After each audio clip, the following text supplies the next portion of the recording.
Whether you work in retail, fast food, the corporate world, or for yourself, we've all sat in on a staff meeting or two.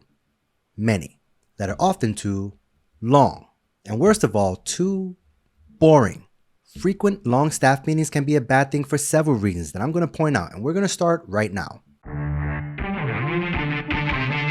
Hello everybody and welcome back to the channel.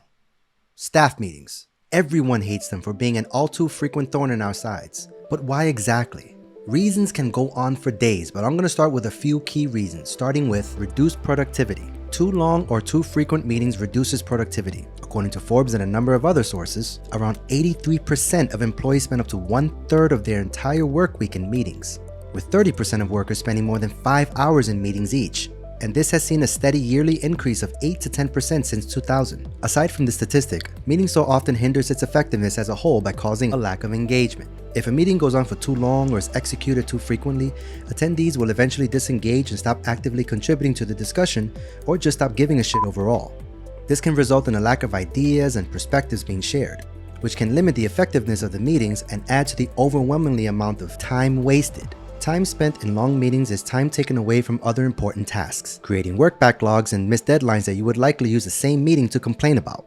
Consider that meetings pull staff from tasks at hand, tasks that they may be fully engaged in, to sit in on a meeting that eventually causes fatigue and boredom. Long meetings can be tiring and boring, especially if the content is not engaging or if there's no variety in the format or presentation of the information. Meeting time and again on the same subject matter can lead to frustration, which can have a negative impact on morale. If meetings are long, unproductive, and more importantly, negative, attendees will get frustrated and often feel demoralized toward their work or organization as a whole. This hurts morale and can lead to a decrease in job satisfaction, driving talented employees to stick to the bare minimum. It also puts into question the competence of the management that calls for these. And an important tidbit on the negative impact of morale, you will lose talent and create an atmosphere of resentment if you use your meetings as a space to single out and prosecute attendees you oversee.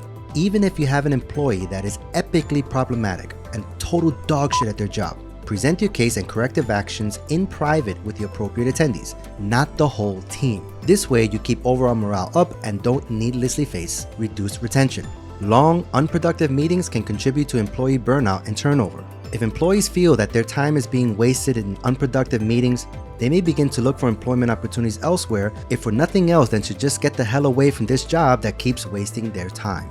To conclude, avoid these negative effects by keeping meetings focused and efficient. Meeting agendas should be well planned and communicated in advance, and the meeting should be structured to keep attendees engaged and on task. Regular breaks won't help to prevent fatigue and improve focus. Just cut it short, because odds are overwhelming that the majority of attendees would rather be doing their tasks at hand or anything else for that matter. Now, by no means am I saying that there should be no meetings. That would be ridiculous. Are meetings important for the preservation and progression of a company's core value and mission? Of course it is. Are frequent meetings where you cover the same crap time and time again ad nauseum counterproductive? Of course they are. So before calling for that next meeting, ask yourself, do I really need to call this meeting or would I just be hurting my bottom line?